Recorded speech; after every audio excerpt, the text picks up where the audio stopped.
pamagat ng tulang ito ay pinamagatan kong sa likod ng ngiti.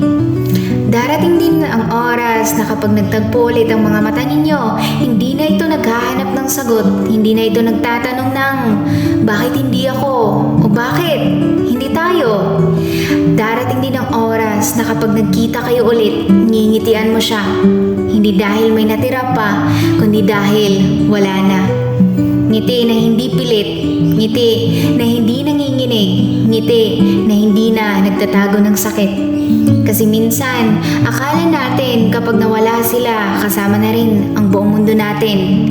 Pero hindi pala. Umiikot pa rin ang mundo, may quizzes pa rin tuwing Lunes, may tawanan pa rin sa classroom, at may mga kaibigan pa rin na handang makinig kahit paulit-ulit ang kwento mo.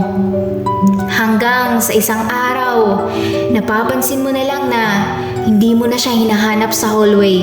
Hindi mo na chinecheck kung online ba siya. Hindi na sumasakit kapag nababanggit ang pangalan niya. At doon mo naintindihan ang pag-move on, hindi pala isang malaking eksena, hindi ito dramatic, at hindi din ito maingay. Minsan, isa lang itong simpleng ngiti, isang ngiti na nagsasabing salamat sa naging bahagi ka ng kwento ko. At mas lalo, masaya na ako kahit wala ka. At darating din ang oras, at kapag dumating iyon, ngingitian mo siya.